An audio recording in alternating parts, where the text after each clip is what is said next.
Hello. Can everybody hear me? Is anybody out there?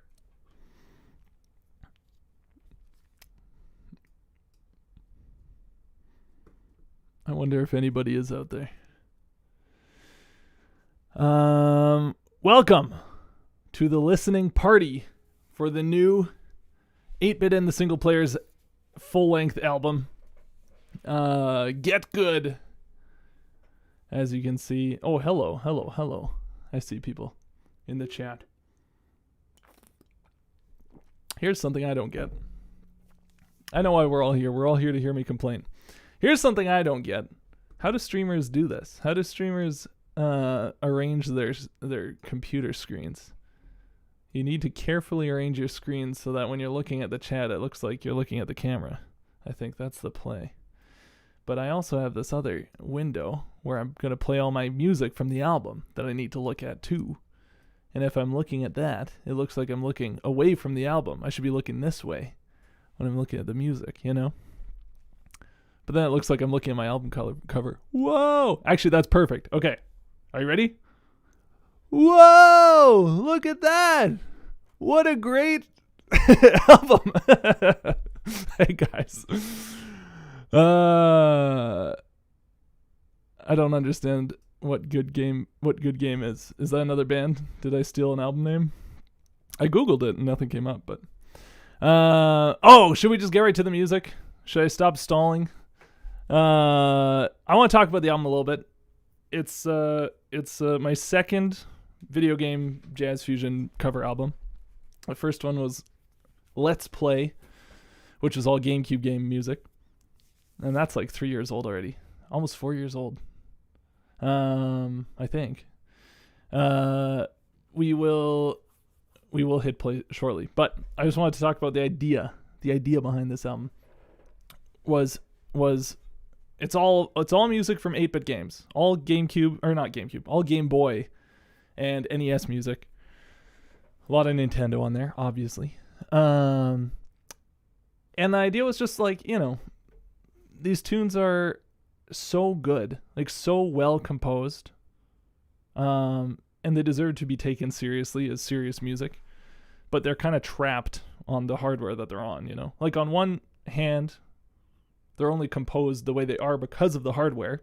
You don't want to downplay the hardware, but also it's like a lot of these compositions could just for sheer length reasons and sheer number of voices allowed at once reasons couldn't quite hit the full potential of the full, beauty inherent to the compositions.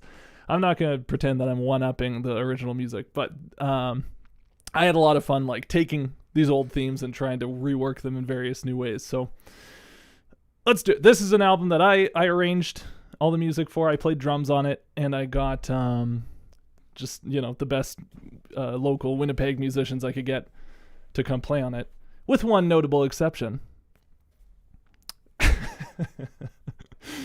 Well, except one of the musicians was not very good. No. One of the musicians was not local to Winnipeg. One of the musicians flew up from Denton, Texas, and that would be Eric Laddish on trombone, who you may know if you're a video game cover song nerd. I'm sure you know who Eric Laddish is.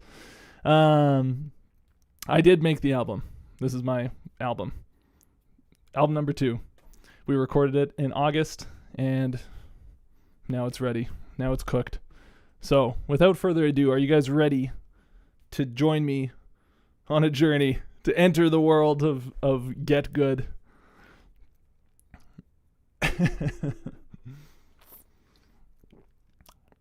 They should do. They should have a version of live chat where it just you can clap into your computer and then I can hear your clapping, because this is if I was at a show or something talking, this is where the applause would be. Okay, anyway, sorry. Okay, let me see. I got a fancy setup here. Ready? Oh, boom. Okay. The first track is an introduction track. This is not from a game. This is something I wrote just to, introduce the concept. Is it annoying if I talk over the music? I'm probably going to talk over the music. Okay, ready? 3, 2, 1, let's go.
So that's the intro.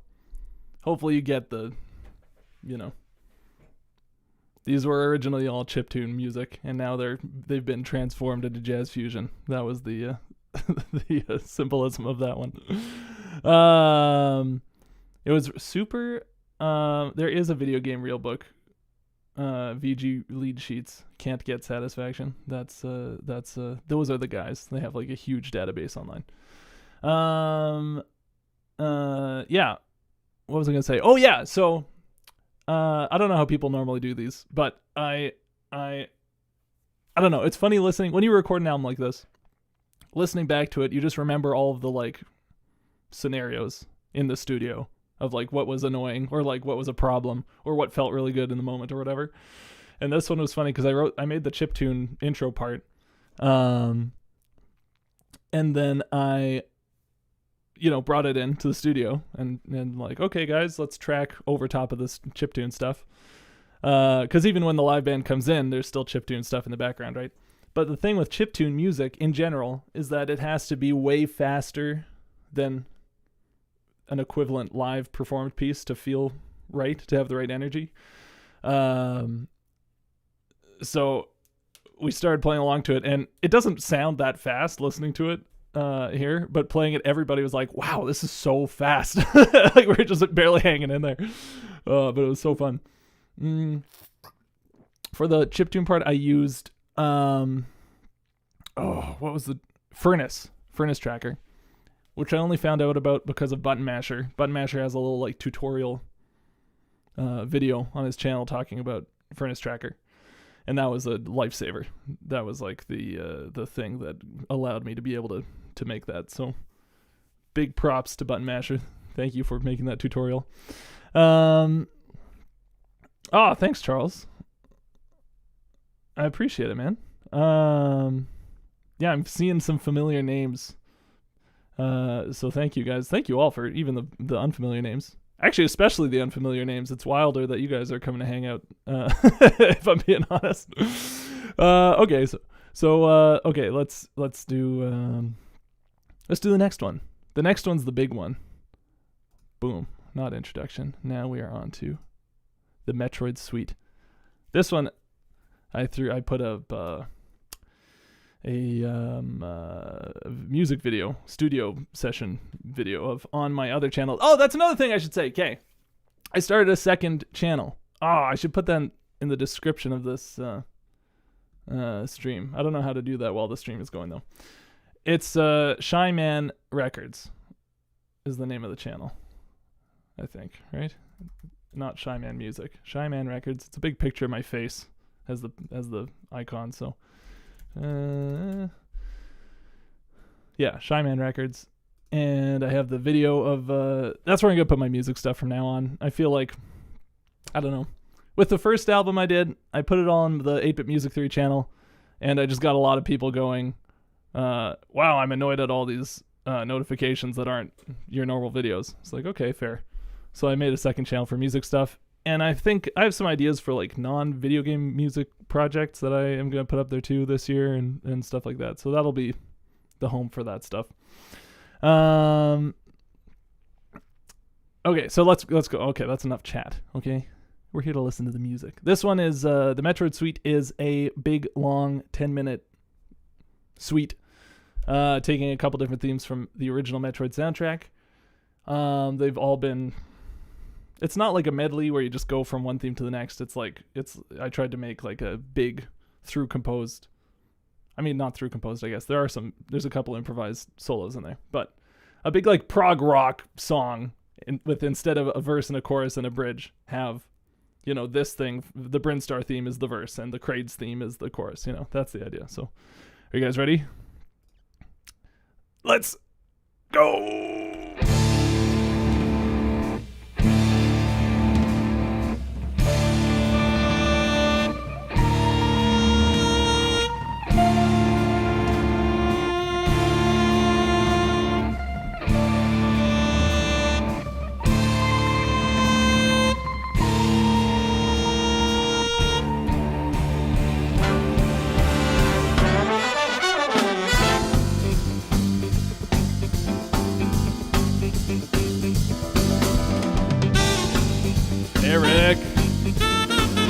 Eric in the chat.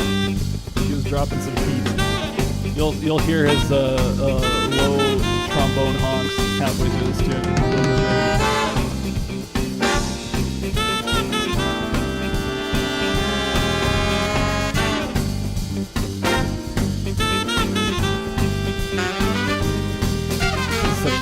Such a fun song to play.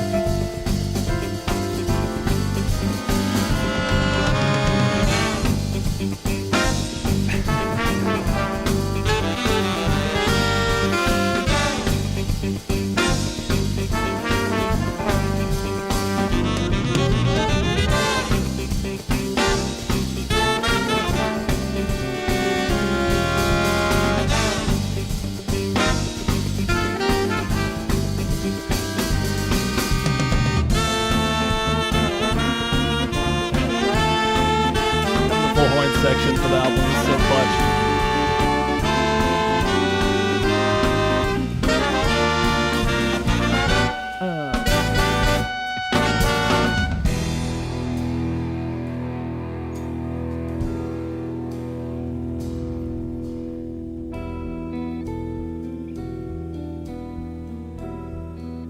This is another prog rock thing. I was like, in prog rock they always change to a totally different style for every section, totally different vibe for every section, so it's okay that we did that. I was planning to not do a physical release for this one because mailing stuff to the States, since they recently changed the rules of over-the-border mailing, it's been kind of a headache. I've had a couple people ask, and every time someone asks if I'm going to make CDs, I think I should. So maybe I will. I probably will.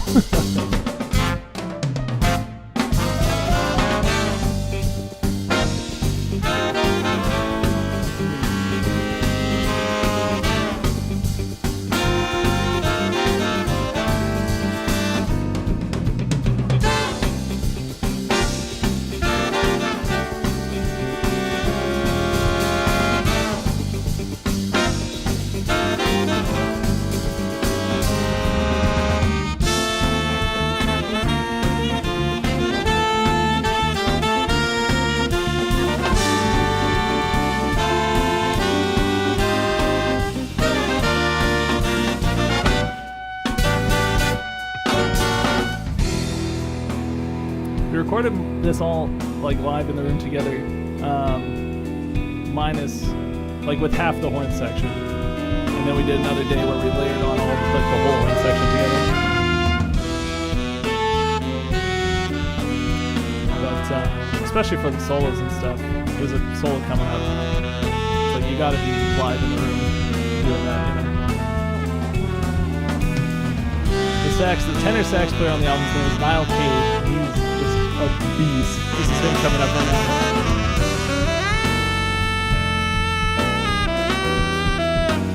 Hey, Dan. Thank you.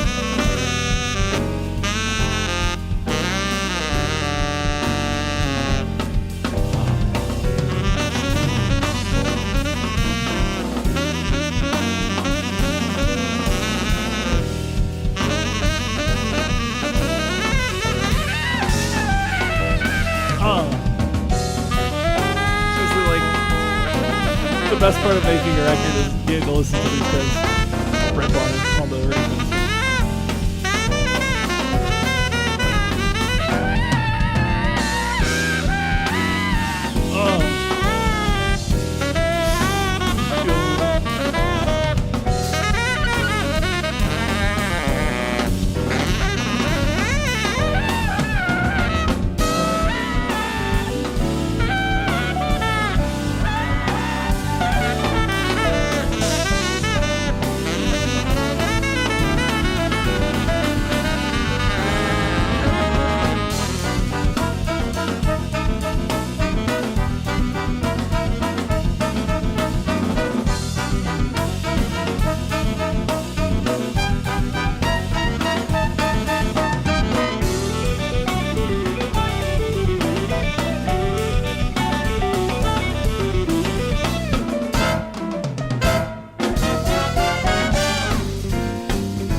This is the escape theme from the original Metroid. This is when you blow up Mother Brain and then you have to escape before the planet explodes.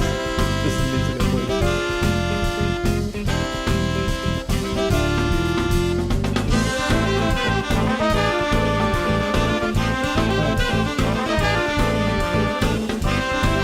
Sax is ripping on this. Making it work hard.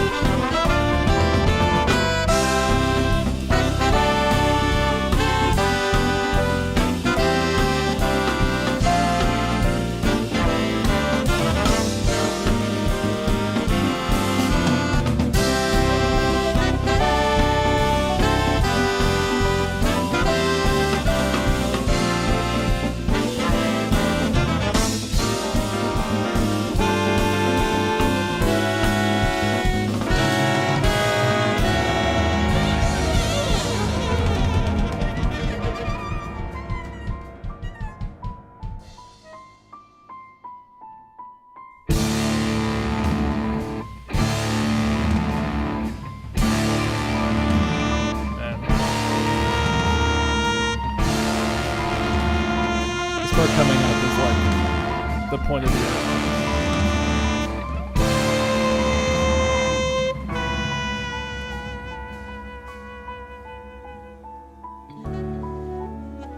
Yeah, those are the honks! Oh, sorry, I'm talking over the best part. Sean Irvine on alto, just beautiful playing.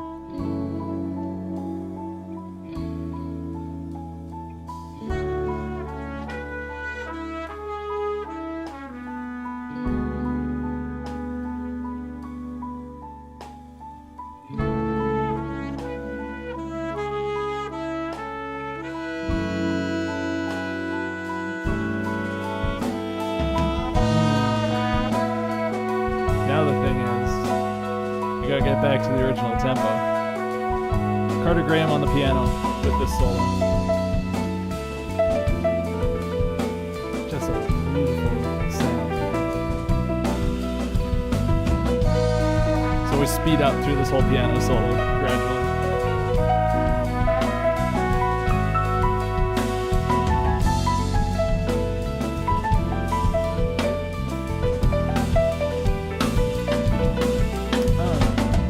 The other thing, making an album like this, you hear the songs like 100 times, and so I know all these solos like off by heart now.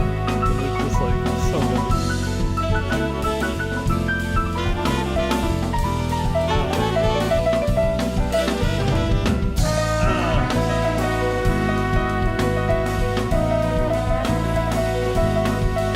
Ah!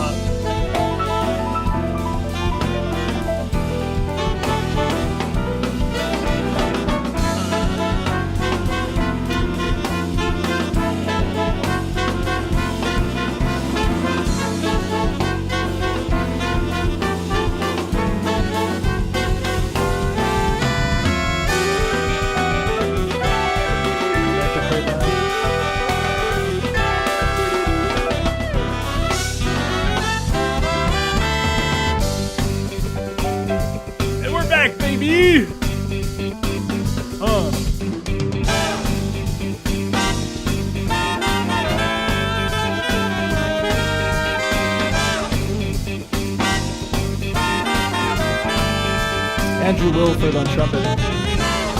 For the last chorus, like, you gotta play up there.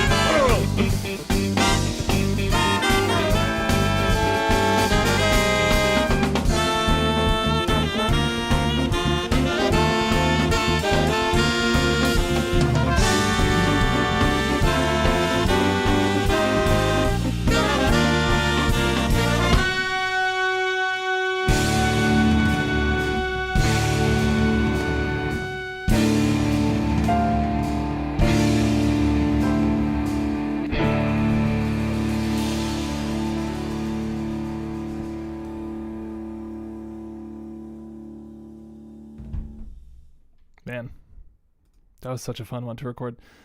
That one we did in like 2 takes. That one went way faster than I thought it would. I think because everyone was scared of it, so everyone worked on it the most. And then when we got to the studio, it actually came together really fast. But yeah, man, that was such a fun. It's such like a, I don't know. We played it live a couple of times at VGM Con last year and at this Beeps and Bops show in Winnipeg that gets put on every year. And it was, you know, playing it live especially, it's just like a draining piece to play by the end. Just like, oh. But feels good. Well, thank you. Thanks for all the nice words in the chat. So we hopefully will play live again soon. I got no plans. I should have booked like an album release show or something, but I just haven't had time. There was another question in there that I saw that I wanted to. The hardest part for me to play of that song is probably... Oh, the hardest part is when it gets to the bum ba ba da ba bum ba ba da bum bla da da da. The hardest part for me is not like speeding up and hitting the drums so hard that my sticks fly out of my hands. Like I just get too hype on that part and like way overdo it. So I gotta pull myself back. Yeah, you know what? I am going to talk over all the best parts of each arrangement while we listen through these, and then that'll make it so you guys have to go listen to the album again to actually hear it. It's on Spotify, it's on Apple Music, it's on Bandcamp. I think the Bandcamp link, at least. Or no, I think all of those links are in the description to the stream, hopefully. And it's on my Shy Man Records YouTube channel. Oh man, thank you for the money, Patrick. You rock. Thanks for coming. Thanks for coming. Drums is my main instrument. That's what I went to school for, and that's why I, know how to play. Yeah. But how do I get back on camera? Oh, my camera's falling over, that's why. My camera is my phone propped up against my computer monitor, so this is a very... There we go. It's a very professional setup I got here. Man. Okay, so what's next? Okay, so next we got 3 Pokemon tunes in a row here. Boom. This is a little Pokemon suite, I guess. I don't know what the right word for it is. We start with the main Pokemon theme. This one was a little bit tricky to arrange because it's such a happy song, it's so upbeat. And so I was like, well, how do I arrange something happy that doesn't sound like, coy, doesn't sound juvenile. And I settled on this kind of vaguely Len, very inauthentic Len jazz style groove. Okay, let's see. Okay, here it is. Ready? Title theme from Pokemon Red and Blue.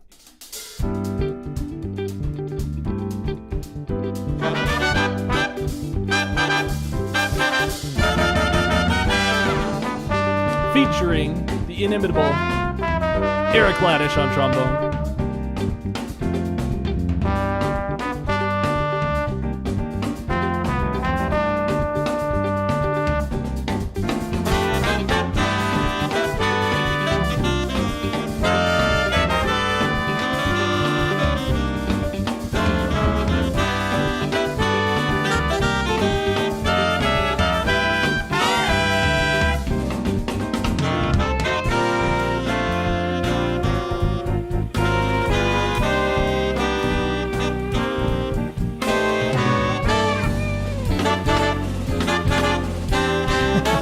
Progressive Mario Sunshine vibes there.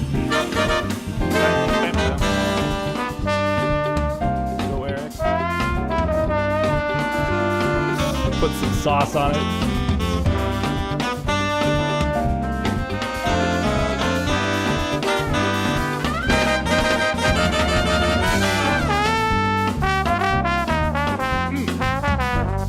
Go Eric.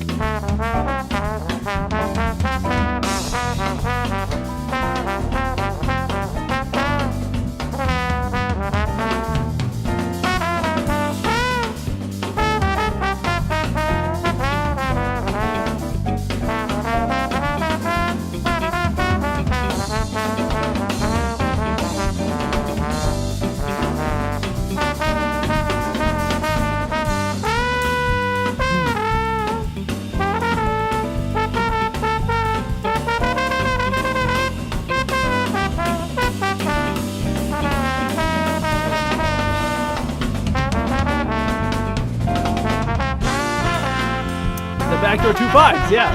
Because the original harmony is just like 1 to flat 7 to 1 for the whole thing, right? Okay, this part, this is a little metric modulation.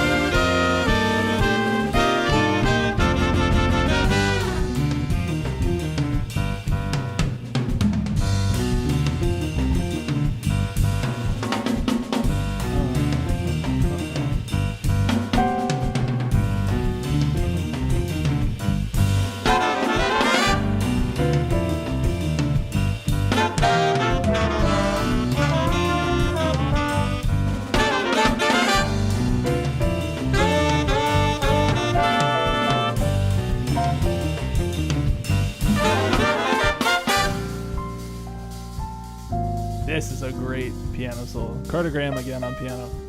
It's like one of my favorite piano players to play with and listen to. He's just got such a nice touch. And he built it up so slowly. Oh man.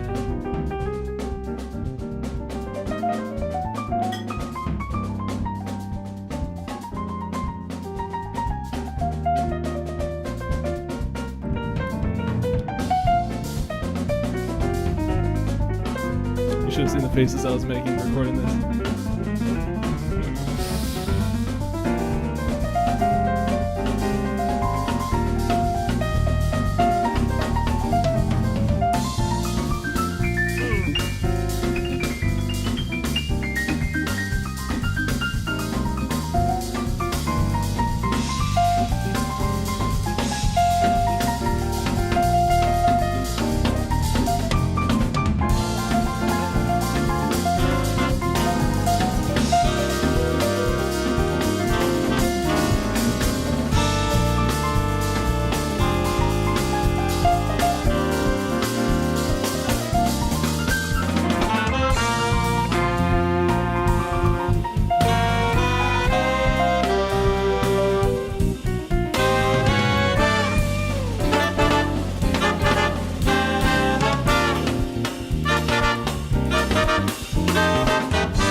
Fun tune.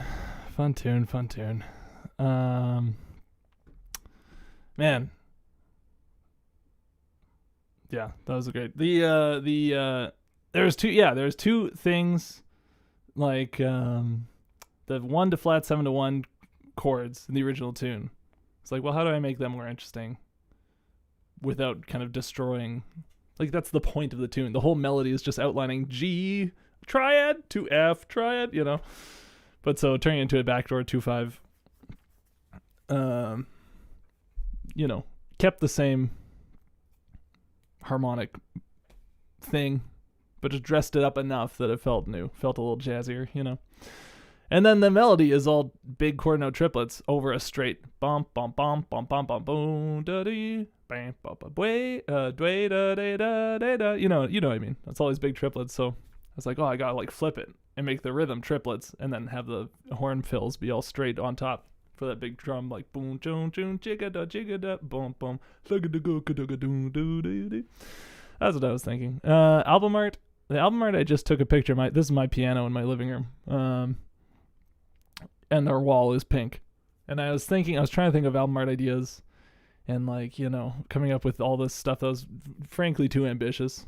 Of like, well, if we hire 30 people to, dress up and do X and Y. But so I was, coming up with all these ideas and shooting them down for various reasons, and then kind of looked over at my piano in my living room. I was like, that looks kind of sick. Pink wall and brown piano. Like, let's do that. And I think it works, I think it's a hopefully a striking enough image just from the color that it doesn't look, like everything else. Okay, so we're done. Oh, okay, guys, the next one. Excuse me. How do you study a genre? That's such a good question. How do you study a genre? You listen to it a lot is the first thing. You learn the repertoire. That's how you study a genre. You learn the top 50 tunes that are kind of iconic, that people would point to as like, oh yeah, ska, you mean these ones, right? Oh, if you like rap, you gotta like these albums. So you learn the repertoire, like learn to play it, even badly. And when you learn, like, man, this is getting off track, but watching that like 8 hours long Beatles documentary that Peter Jackson did, I was struck with how many tunes they knew when they got together for a recording session. They would sit down and just jam like blues tunes that they didn't write for like half an hour, and then start writing a song. And it's like, oh, you guys know the repertoire so deeply that you have that language in your ear, and then you can build on it, and intuitively what's been done and what hasn't been done yet, So that's how I would study a genre, is learn the rep, be able to play the rep, and then once you know the rep, the next steps will become clear, I'm sure. I'm so glad you guys like the album art, because I was self-conscious about it, because it was so like, well, I'm just going to take a picture of my wall. My wife takes pictures. She like actually has a camera and takes photos, so she took the photo for me. And I borrowed the NES controller from my buddy Reed. So shout out Reed. Thanks for the controller. I don't have an actual NES in my possession. Okay, yeah, let's move. Let's keep going. So this next one. To set up this next one, so it's the battle theme against a trainer, and so I had to make it like a solo battle, right? So this whole arrangement is a battle between Niall Cade on tenor sax and Emmanuel Bach on electric guitar, and so you'll hear both of them throughout the whole arrangement, taking pot shots at each other and then engaging in head-to-head solo warfare. Yeah, okay, let's get into it. Ready? Ba-ding! Imagine you walk past someone and their ba-ding! Little exclamation part came up. Beep-a-doop-a-doop-doop-beep. Did you know I like to wear shorts?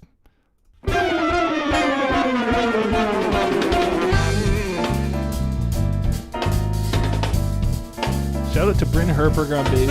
Laying it down, so stanky.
put the link to my music channel in the chat here.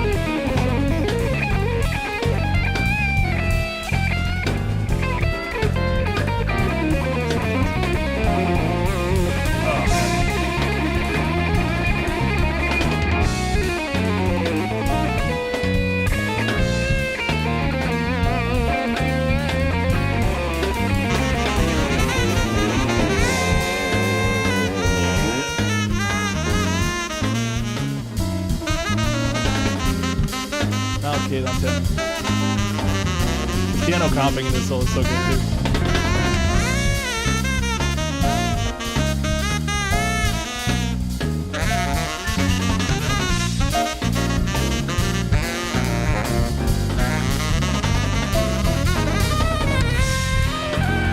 This goes off.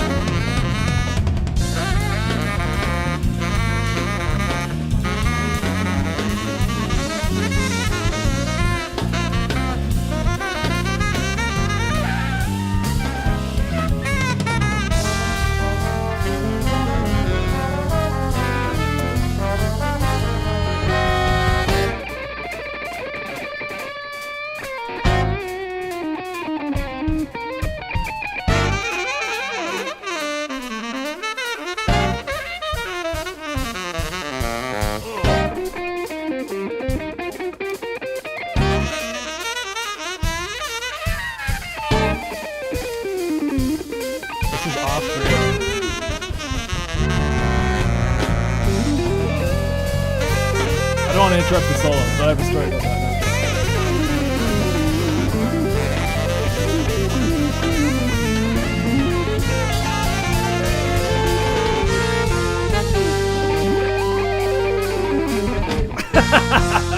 So good, dude.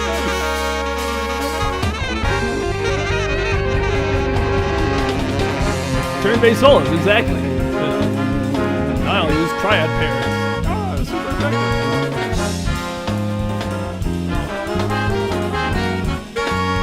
This is my band.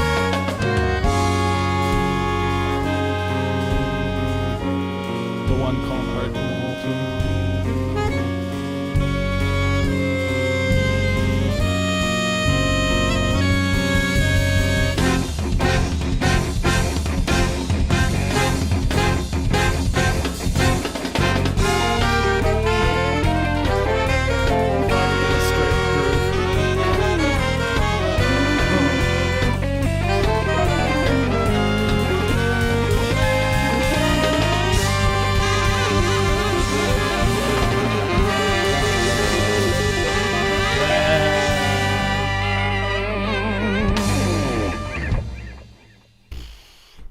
Those guys are such monsters, dude. Yeah, we recorded everything off grid. That was very important to me, actually. I had the first album we did. I saw there was a question earlier about the personnel differences between this record and the last one. Niall on tenor sax, and Carter Graham on piano, and me on drums. And Andrew Littleford on trumpet, actually, are the only holdovers. Because other people moved away out of the city. But yeah, current lineup, super sick musicians, obviously. Oh yeah, and so okay, recording the last album, we recorded everything to a click, and it was fine. It turned out fine. The album, but there was one tune, taken from a cheapy robo game, where for the arrangement at the end of the tune we like gradually speed up. And so for that part, obviously we were just like, well, just turn the click off when we get to that part of the arrangement, and then we'll speed up together. And we recorded it, and listening back to the album, it's like that portion of the album is the tightest on the whole record. The one without a click. And it's like, it definitely works to all record to a click, but I think everyone is then recording to the click instead of listening to the band. Like, it's hard to do both at once, right? And so we it didn't feel quite as Didn't feel quite as good as it could have, I think. So we went no click this time, and I wanted to feel a lot more live, and it worked. There are some moments that you can tell are not to a click, but it's like, I don't think that. I mean, okay, I watched a video of a guy, a producer, talking about like, the point of his video was that recording, like quantizing your music doesn't ruin the feel. And he had 3 examples. He had unquantized drums, and then he had like lightly quantized drums, and then he had super quantized drums. And in the video, he was going, here's the unquantized drums, and they felt great. I was like, oh, damn, yeah, hell yeah, dude. And then he goes, and here's, if you quantize them just a little bit, and see, you can't even tell. And then you quantize them a lot, and yeah, you still can't, it still feels, it feels way better. But on me listening to it, the second example where he quantized it a little bit, all of a sudden it felt horrible, like it totally lost the groove. So it's like, okay, so it just, I think depending on what kind of music you listen to, your sense of what grooves is different. I think for me, this stuff grooves way harder than anything, click tracked. There's definitely some moments where I thought like, maybe I should have gotten a click involved, but only because it's like embarrassing as a drummer if you pause a little bit too long here or there or whatever. But I think in general it was the right call. What was the other question okay, wait, there's a couple other questions, I think. Let me see. It's those harmonies. Oh yeah. The last album too, I got, this is a funny thing because I don't really listen to Frank Zappa. Like I haven't really checked him out that much. Everything that I've checked out of his has been cool. No shade. But it's just like not like a direct influence or anything. But the last album I did too, I got a lot of like, oh, this is really Zappa-y. So I'm like, oh, okay. I should check out some Zappa, I guess. We will get to my favorite musical moment of the album. Would I consider doing a breakdown of a track from this album? Yes. Okay, so I do have a video in the works that's kind of talking about 3 moments from this album.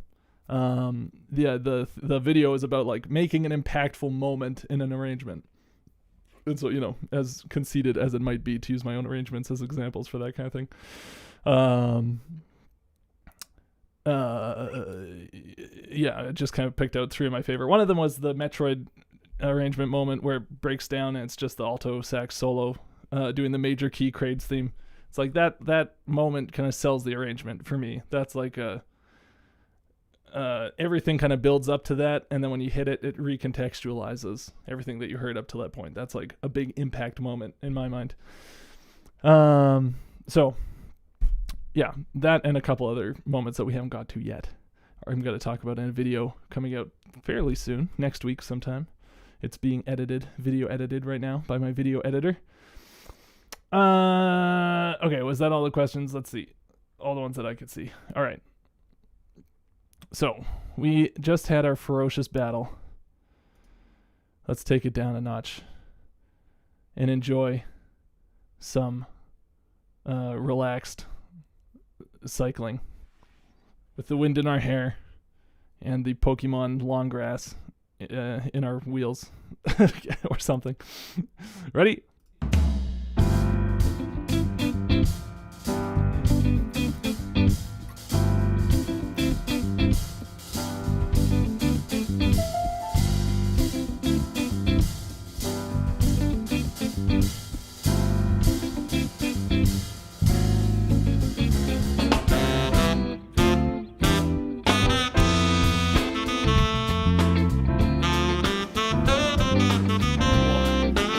Thanks for coming and hanging out, Aaron. Bacon's Based Place. Appreciate it, man.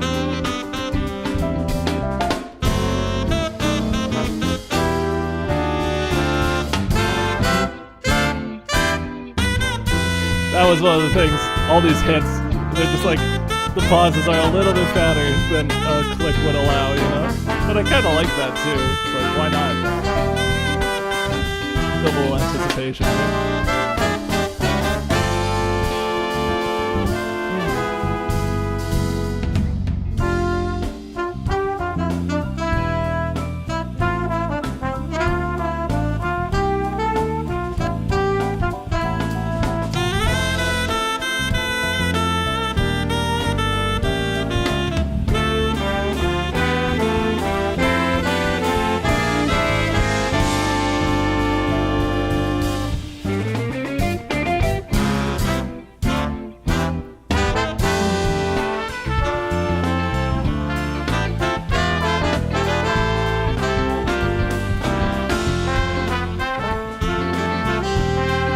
Eric once again laying it down on this one.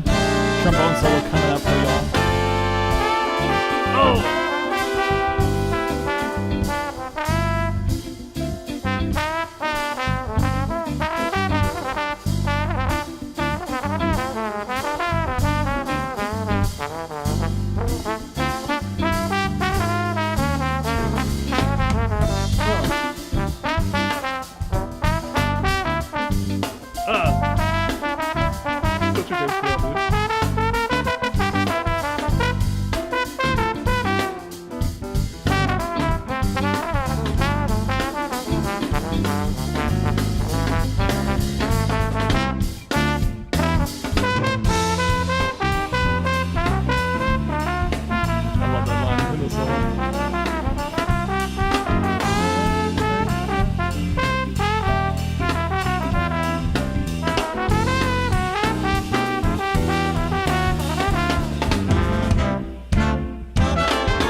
Oh, get ready for the nastiest bass fill of all time.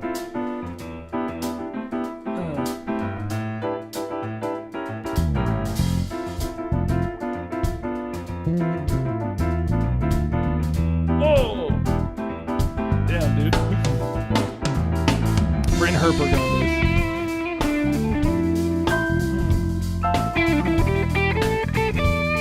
Emmanuel Bach on guitar once again.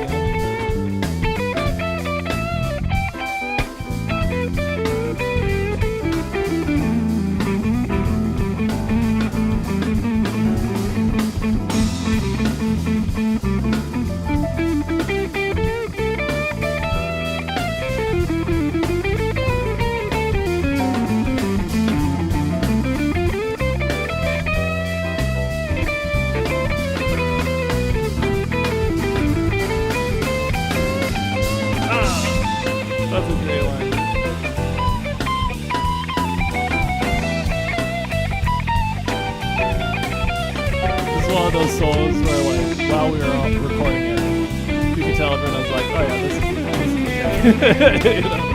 Alright, that's it, moving on.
Very pretty last chord from that horn section, man. Thank you, Potato Slices. That's really cool. That's really cool to hear. I like that Rosalina video a lot. I had a lot of fun making that. And yeah, beautiful. Rosalina's Observatory, beautiful tune. And I think that playing a Game Boy in the backseat of a car at nighttime is a quintessential millennial memory, you know? I don't want to be an old fogey and say, you didn't have a childhood if you didn't. But that's one where it's like, well, I don't think he did have a childhood if you grew up with backlit portable gaming systems. You gotta be using the street lamps to play in the back of your car while your parents drive you home. That's the real way to enjoy video games. Man,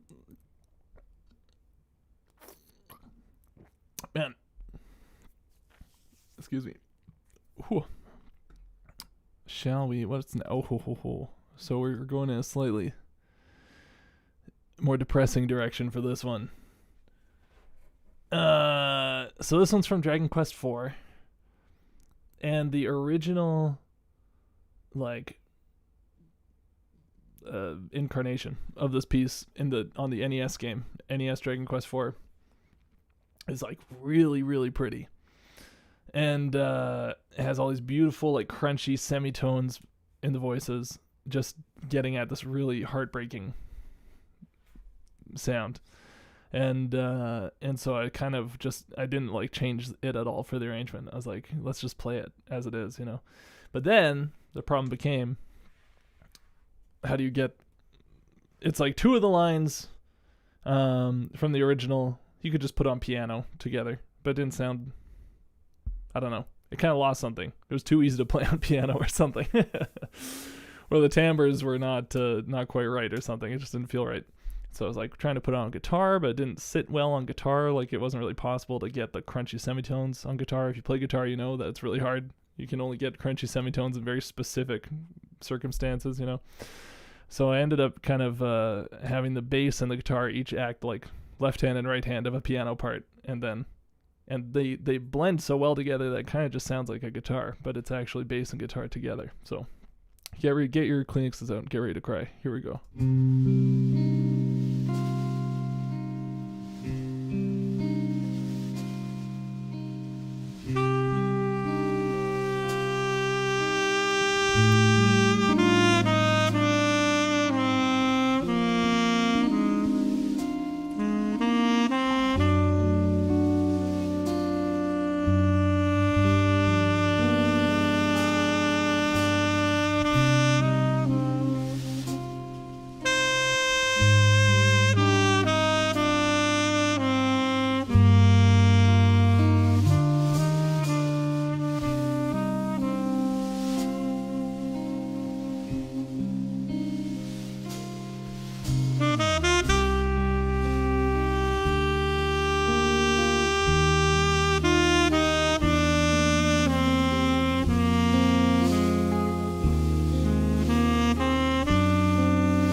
What? What was that line, dude? Oh, so good. Man. No, I love playing slow brushes songs because it's like impossible for me to screw it up,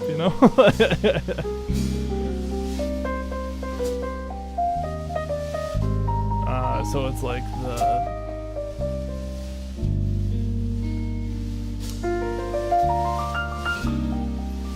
I don't want to interrupt the solos. I should be answering questions.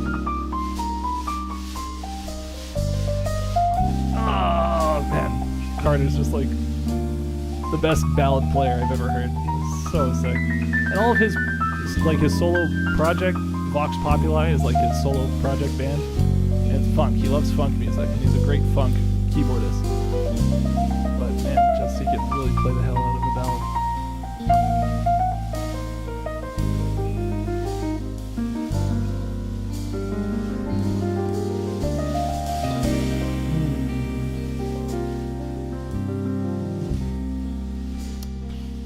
Come on, man.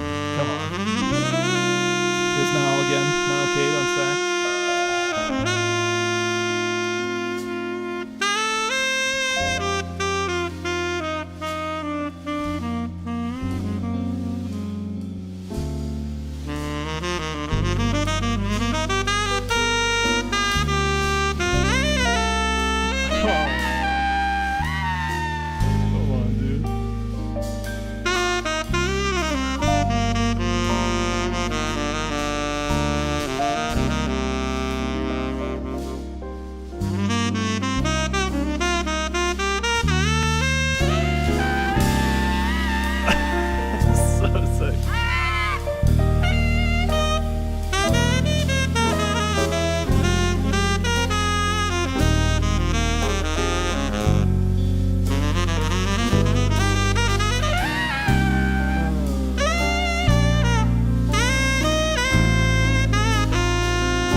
don't know if you can hear the semitones.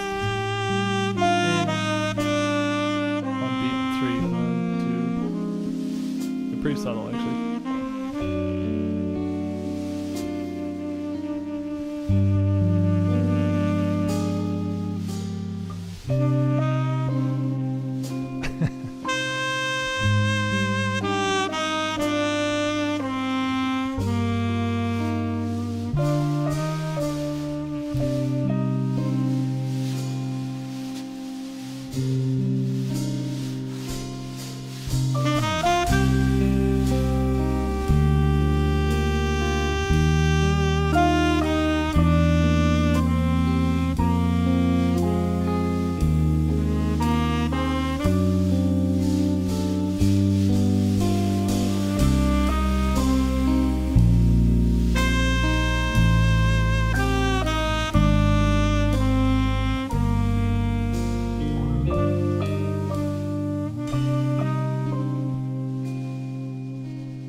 Semitone. When there's nothing else playing, you can hear it better.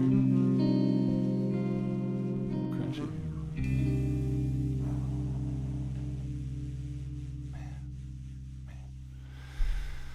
Oh, that was a nice one. That was a nice one to record. It's so funny, like, I don't know. In the studio, I don't know what I'm saying. These guys understood the assignment. They just came in and killed it. Played everything. Like, made it so much better than it had any right to be, you know. That's the great thing about jazz arranging, actually, is you can bring in a chart that you arranged and have half of it, like literally half of the runtime, at least, was improvised by the players. So you go like, okay, now you make it good, you know. Okay, then you do something really, really, really good, and then we end the arrangement, you know. So that's nice. This is off, if anyone missed the beginning, this is off of my new album, Get Good. Let me put the title up. You can find it on every streaming service or wherever you listen to your music. It's on Bandcamp, on the 8-Bit Music Theory Bandcamp, and also on my new second YouTube channel, Shy Man Music, where I'm going to start posting all my music stuff that's not video game analysis, video essays. Yeah, it's available now. Please go listen to it if you like it. I hope you like it. I like it. Yeah, so that was Elegy.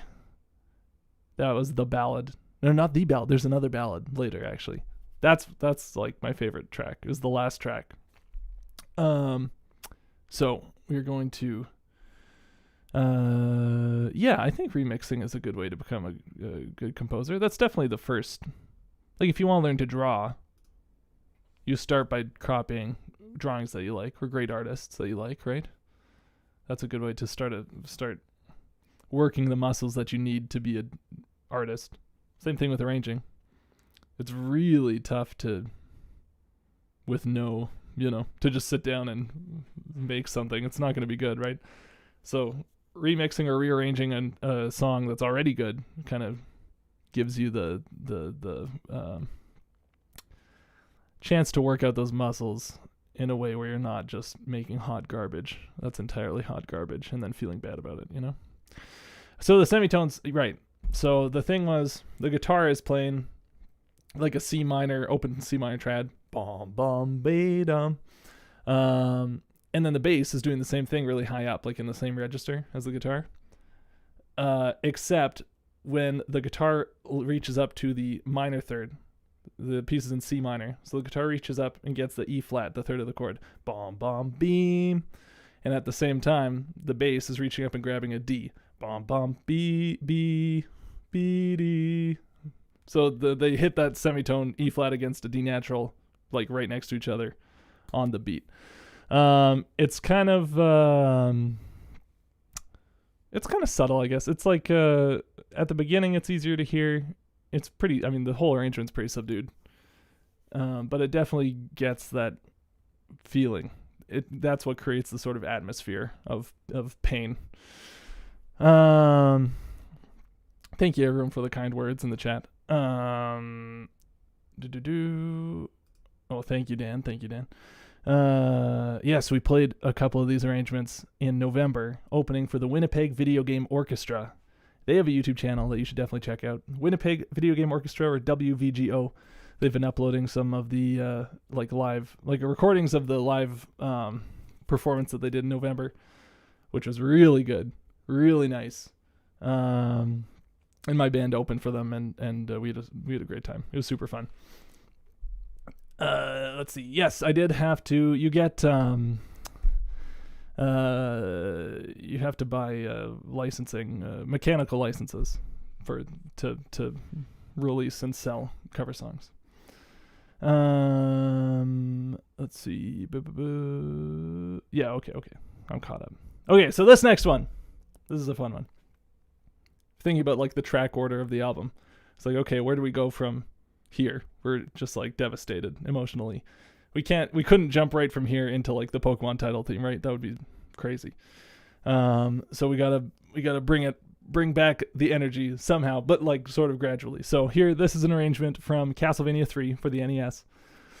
I took the like the intro cutscene, the title screen music, and used that as an intro, and then I go into the music for the first level of the game. And the whole soundtrack slaps so hard that this is one of those that's like, even though this is a deep cut, like I don't know how many people know any Castlevania 3 music. I certainly didn't know any of it before being a video game music YouTuber, you know. Excuse me. But it slaps so hard. It's like I have to do it. The music's too good. I don't care if anyone knows what it is, you know. So here we go. Prelude and Beginning.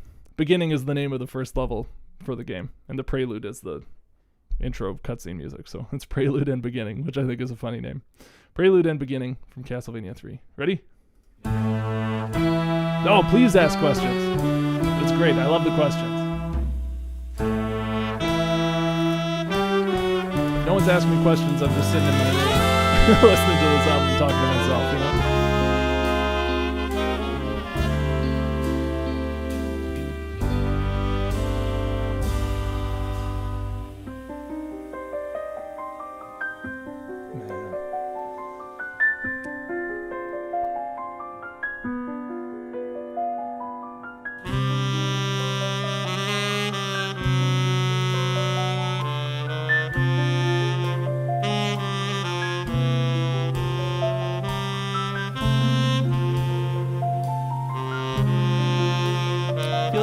Don't know this game in particular. This is like Castlevania has such a specific sound, and this has that gothic Castlevania sound that's like, oh yeah, I know this song. Even if I don't know the song, oh yeah, this is Castlevania, I know that. Oh, the Famicom with the extra channels, unbeatable, dude. So thick. The bass is like, oh, so thick and gross, just so good.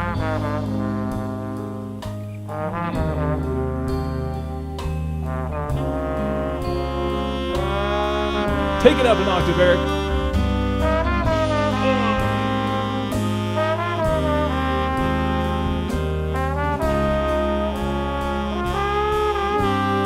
So sick.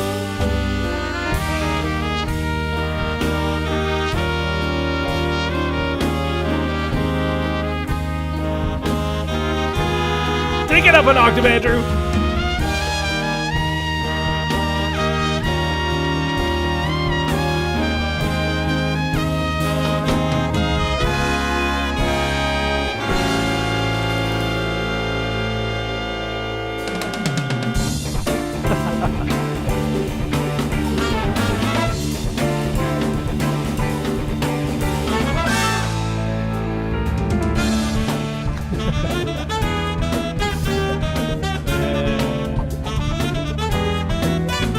Played this arrangement a couple times live, and that moment of like kicking into the next gear always plays well. It always goes over.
get a spread of different.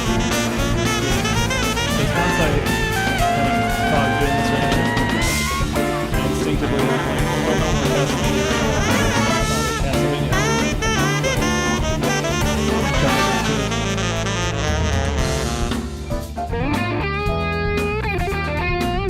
Manual locking guitar.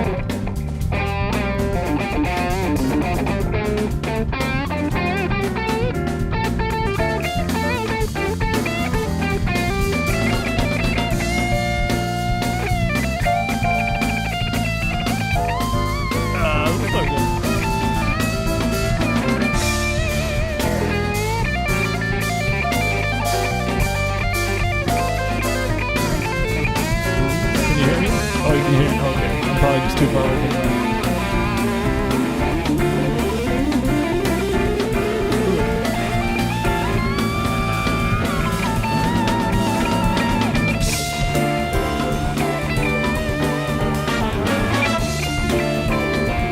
Good. You should be listening to the jam, not me.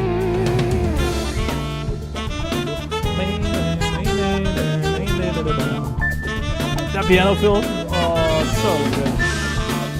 That was like improvised. That was not in my chart. So sick.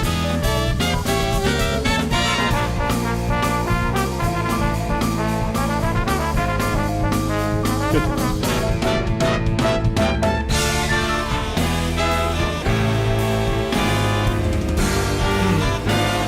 Okay, you ready? Let's go.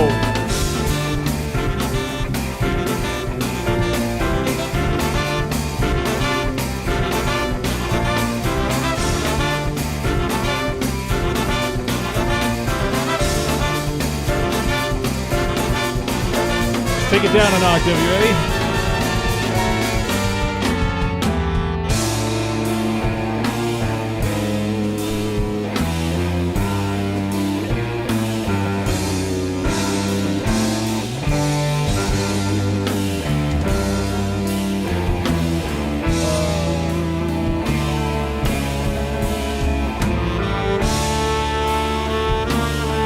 Did that help? Guitar chord.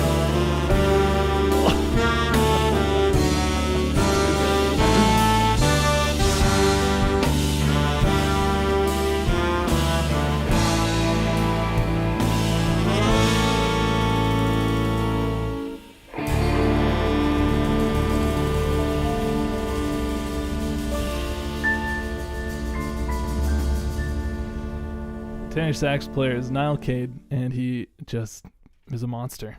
I'm sure he works, I'm sure he spent 10,000 hours playing saxophone, but just always, ever since, because we were in school, in jazz school at the same time. He was a couple years older. So as soon, ever since I've known him, he's been a total beast. So I don't know, maybe he drank a potion? I don't know. I'll have to ask him how he got so good. Yeah, that was I like that track. All the, it's nice. I don't know. The distortion, the guitar, the rock shreddy guitar thing. It's like, it's tough to find someone who can do that and then also do the jazz thing. Those two worlds don't seem to intersect that much. I went to jazz school at the University of Manitoba, where I grew up. Great program, actually. I learned a lot. Okay, so next. Possibly my favorite. I don't think, it's definitely my favorite song. Like, if you look at all the original tunes that I rearranged in their original forms, this one's my favorite tune. So I'm like, hopefully I did it justice. It's from Japan only release, The Frog for Whom the Bell Tolls. It's the main theme from that game. I did a video on it on the channel years ago about how it's my favorite game soundtrack. And it is. It's just so sick. The melody writing is unmatched. And let's see. Yeah, I don't know.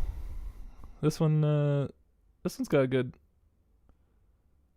Who solos on this one? I know Emmanuel solos. There's another guitar solo. I can't remember who else solos on this one. Is it a piano one? piano solo? I guess let's find out, hey?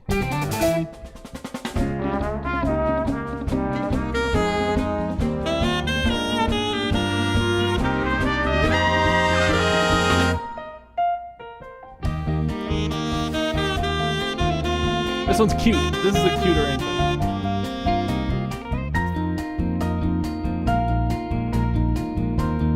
Those are the bells. Ding dong, ding dong, ding ding.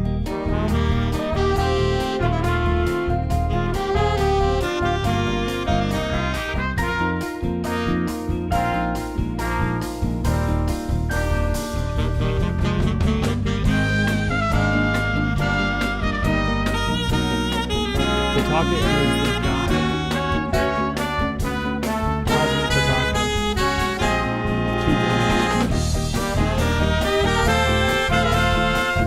I also love playing this kind of Motown-y feel, like snare on all four. That's a fun groove.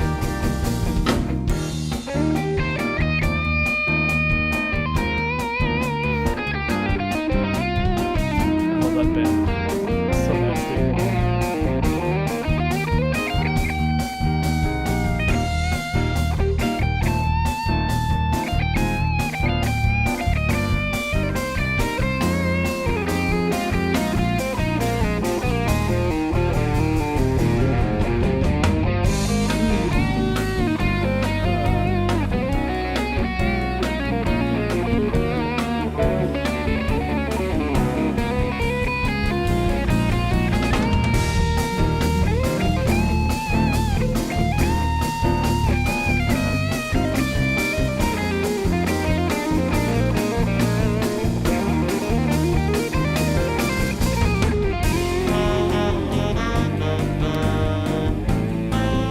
There's only one solo on this song,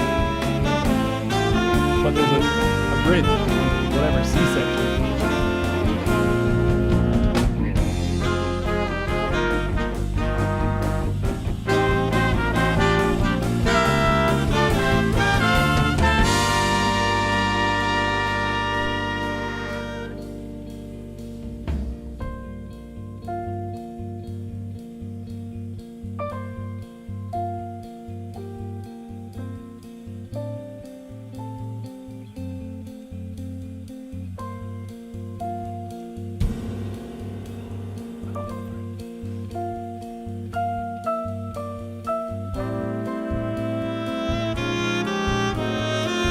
Exactly. The original is too sick.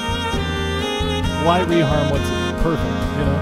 What could I possibly add? Bring it back up. Come on, let's go!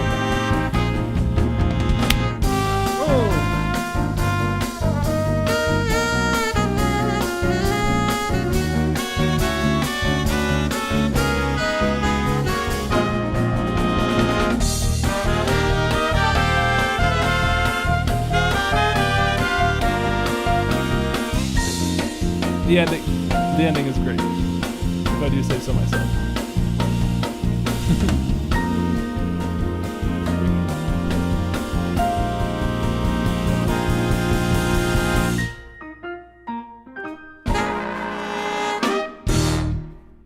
I love that. What a cute ending. Yeah. Cute tune. Great tune. That's another one. Same with Elegy. Let's just play it exactly how it is, you know? Why don't change anything. Had the little slow down part. I think that one, it's tough because the soundtrack from the game uses the same theme all over the place, just like in different permutations, right? So I think the middle slow part where it pulls back and it's just like delicate piano, I think that's actually like there's a tune like that in the soundtrack too. So I was like, well, it's just kind of the same idea as with my Metroid suite. Like, let's take these two different tracks and put them together. Yeah, I don't know. It's jazz arranging. It's interesting coming from a jazz perspective because it's very different from a classical approach. The jazz approach, the foundation of jazz arranging is you play the melody and then you repeat the whole song, but someone improvises a solo over the form. And then you do that as many times as you want. If someone wants to take a huge long solo, you keep repeating, or if multiple people are taking solos, you keep repeating. And then you play the melody again to close it off. Boom. And so then, that it's a lot more restrictive. It's a lot less interesting, that kind of approach, than like a classical approach where you have all these different methods of developing musical ideas, right? But it's also a lot more free than a classical approach. It's a lot more expressive for the individuals involved, with all the improvisation, obviously.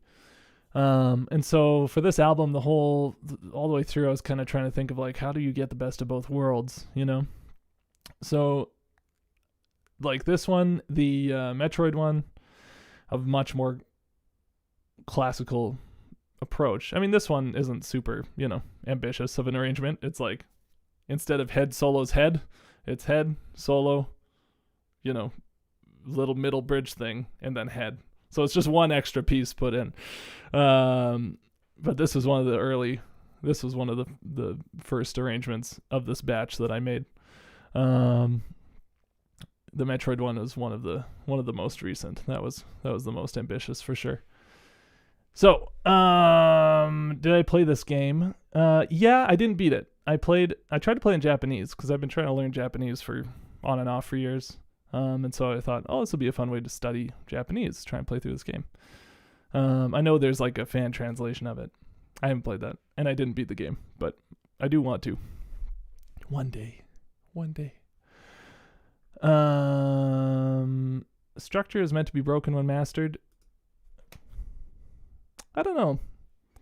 I don't think you should break structure just for the sake of breaking structure. I think you need to have an emotional reason for any musical decision you make.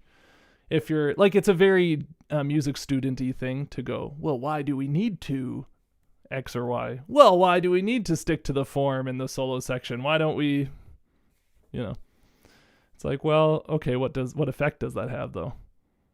Is there a reason to do that for the audience, or is the reason just for you to have more fun playing, So I try to have try to not fall into that trap. As fun as it is to fall into, try to think about like, well, do these structural choices make it a better experience to listen to? And I think, like talking about that Metroid arrangement,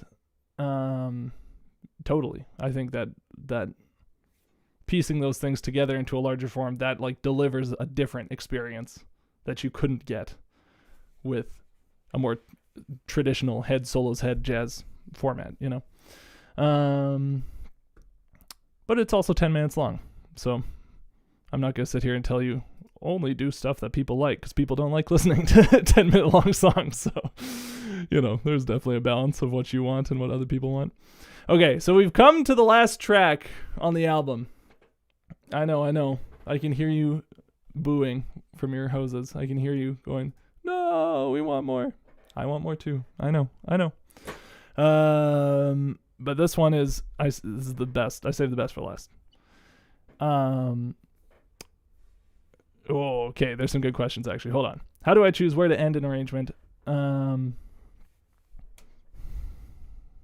don't know. That's a good question. How do you choose where to end an arrangement? I guess when that's something that's really nice about coming at it from the jazz perspective is it's very obvious. It's like when people are done soloing, you play the melody again, and that's the end, And so if you have that bass line, not like bass line, but like if you have that foundation, then you can make changes to it and stretch this and that, and you still have something that works at the core, And if your structural changes don't work, you can come back to, well, we're delivering the melody and then solos and then the melody. That's the package. That's what you're getting. So that's nice. Whereas, if you're making like a symphony and you just have this big ambiguous and now you write a development section. It's like, well, how much do I write, when your ideas run out, I guess. I don't know. But yeah, I think you need it. The best music in my mind has a direction always. Even in like super long development section, it'll always be moving towards something and coming to a point, for whatever moment. I'm a big Tchaikovsky fan, and like his writing is very wild and expressive, and the developments go all over the place, but they are always like constantly building up to something, and then he hits the something, and it's like this big moment, and then he comes down and like, you know, takes it somewhere else. So it's like there's always a purpose. There's always like, I want to have this effect on the listener with this moment. How do I get there? How do I set that up?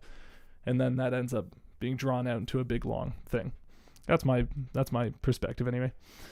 How did I develop my feel as a drummer? I'm still working on it, man. I don't know. I'm self-conscious about my feel, but playing to a metronome, something that I have been doing lately to try and like get my stuff together, is like have a click on really slow, like 40 beats per minute, and then say, okay, that click is landing on the end of 4 in a bar of 4/4 time, and then you play.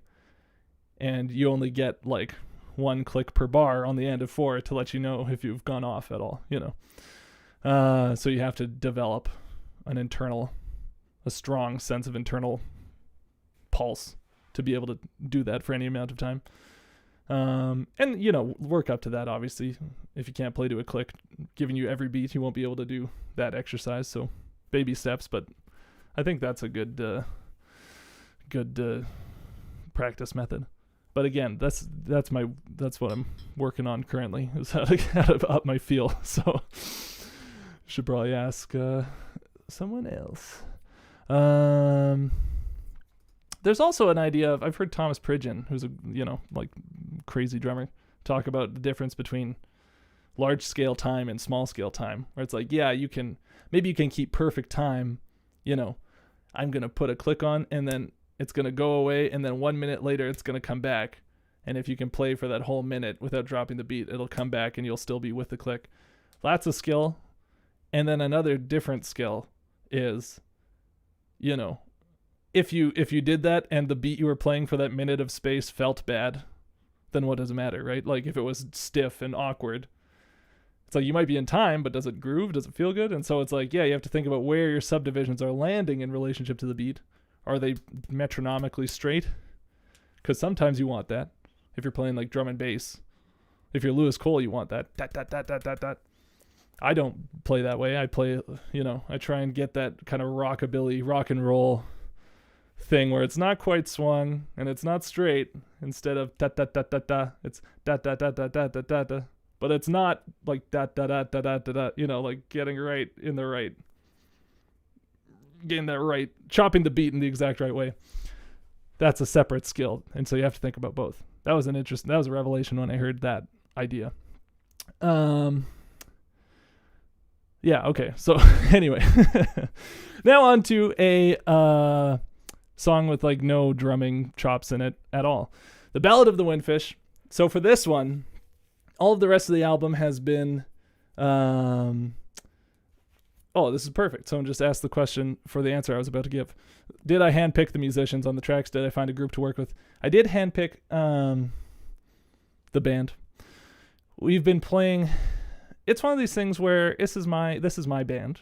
I do all the arranging for it, and we've played 2 or 3 shows a year for the last 3 years. Not like we're playing all the time, but we do play sometimes. And every time, there's certain people that have played every time with me. Niall on tenor sax is always there. Carter Graham on piano, always there. But pretty much every other chair has rotated out of like, oh, I can't make this gig. Okay, well, I'll find a sub, and then, oh, I can't, you know, oh, I'm moving. Okay, well, I have to find a new guy. So this group, we've played. This has been like the group for the last, I don't know, year or so, prior to making this record. We don't always have 4 horns. We don't always have the same setup. For this album, it was trumpet, alto sax, tenor sax, and trombone. That was the horn section.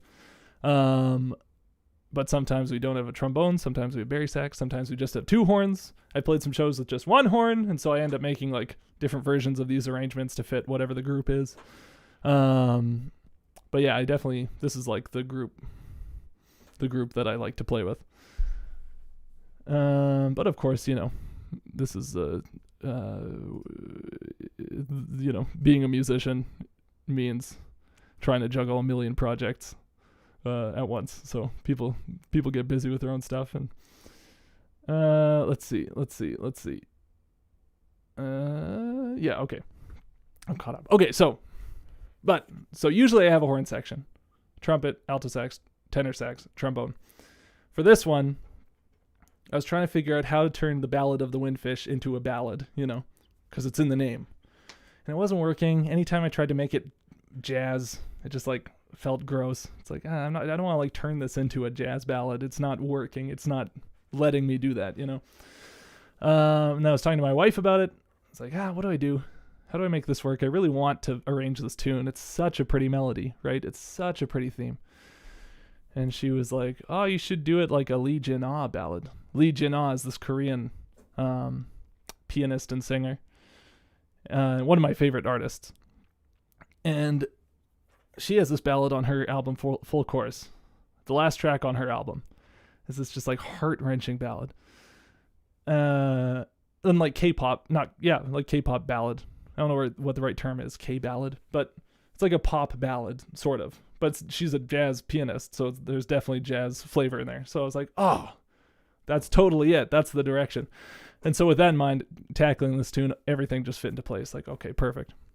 And then I thought, well, it's a duet, right? Like it has to be a duet, because in the game, there's that scene where Marin's singing the Ballad of the Windfish and you're playing your ocarina, or ocarina. I got made fun of so hard for pronouncing it wrong in my Ocarina of Time video.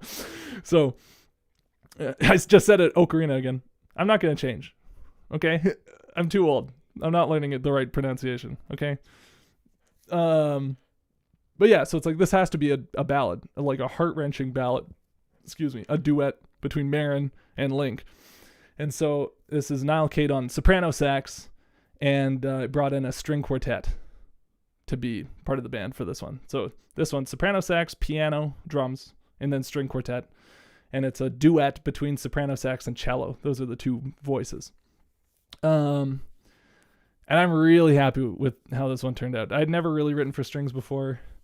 I've definitely never like written anything that was played by actual string players. And so to get them in the room and hearing them play the stuff was just like magic. Like they played it so well. They sounded so good. And just like, oh man, it was exactly as heartbreaking as I wanted it to be. So there's like, I'm not going to want to interrupt it once it gets going. So listen for the piano solo by Carter Graham. Is my favorite part of the record. This piano solo is like devastating. And then the interplay between the sax and the cello really works. They really sell it. Okay. So without further ado, not to oversell it, here's the last arrangement on the album. Thank you so much for sticking with me for the stream. I hope you enjoy it.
Sam Nadrak on cello, I should say. Phenomenal player, man.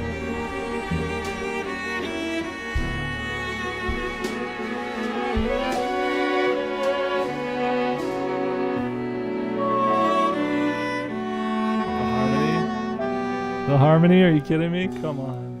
The two of them together.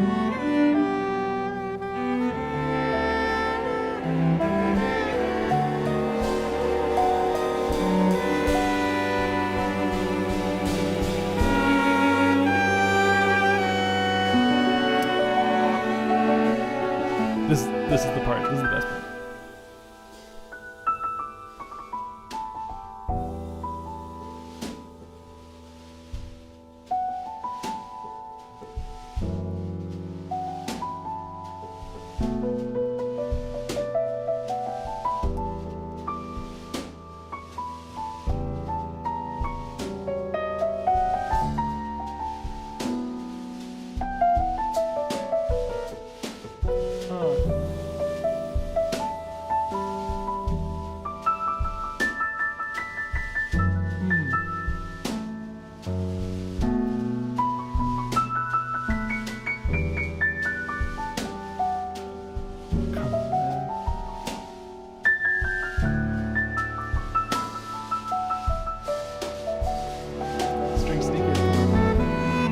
Wasn't that beautiful?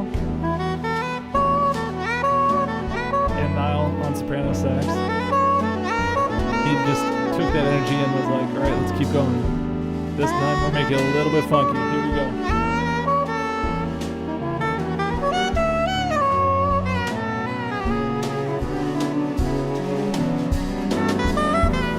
This part. That hookup, piano and sax hookup, it's like, how did you guys do that?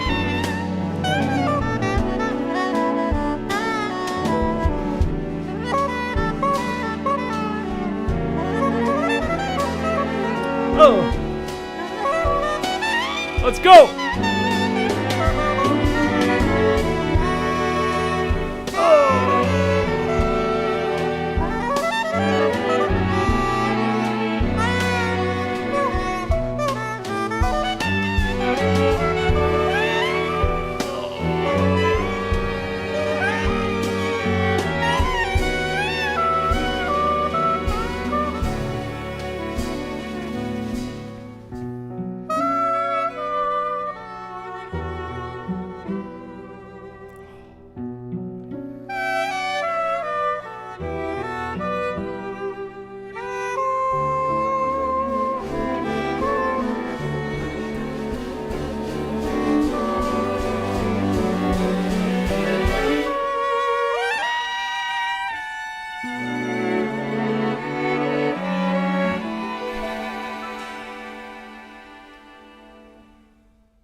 That was such a fun day in the studio, man. Oh, that one gets me every time. That one gets me every time. Sax and strings are like a weird combo that works. I don't know if I've seen that happen before, really, you know. It's definitely not a common arrangement choice, but the soprano and cello really, really worked as a sound. Yeah, and the other thing was I started arranging this and putting strings on it because I was like hearing it and like, oh, this would be so great with strings on it, but I don't know any string players. I went to jazz school, okay. So I was kind of like, is this even gonna, you know, who would I even call? Like, I don't know who to talk to. And then a buddy of mine who lives in BC came out to visit in the summer, and we were hanging out, and I was telling him about, oh yeah, I'm writing charts to put together an album, and I got this one that I want to put strings on, but I don't know any string players. And he was like, oh, my little brother plays cello. And I was like, oh, that's cool. Yeah, what's his number? Maybe I'll ask, you know. But he way undersold it. His little brother plays cello with the Winnipeg Symphony Orchestra. I thought I was like, oh yeah, my brother plays cello sometimes. It's like, oh no, he's a phenomenal musician. So big shout out to Liam Nadarak for hooking me up with the string connection. Big shout out to Sam Nadarak for crushing the cello feature. Oh man, yeah, that was a great. It was so much fun recording that tune and the whole album. You know. But yeah, so that was it. That's the album. Get good. You You can find it on Bandcamp. You can find it on Spotify and Apple Music and everywhere else. It's by 8-Bit and the Single Players. That's the band name. Yeah, man. Thank you all for coming and hanging out and listening with me, because this was a lot of fun. Thanks for all the applause emojis. I appreciate it. Yeah, and that's another thing, it's tough to be like, check out this arrangement I did. It's like, I don't know, is it even good? But when you get such great players to improvise on your album, then you can just appreciate those solos with no holding back, no like, oh, I don't know, could I have done a better job? Because I didn't do anything. It was all them. So that's this is a really great fun time, this project. Check out Shy Man Records for my gonna be my second like music stuff YouTube channel. I put one music video of the Metroid theme or Metroid suite up there already. I think I have enough footage to put together one more music video. So yeah, that'll be great. That'll be fun. Thank you again for coming and hanging out. This is a lot of fun, and hopefully you enjoyed it. Hopefully you enjoy the music, and yeah, appreciate you. Big thumbs up to all of you who stuck around. Okay, I'm gonna log off. Have a good night. God bless. And hopefully your musical endeavors treat you well. Okay. Bye-bye. Good night.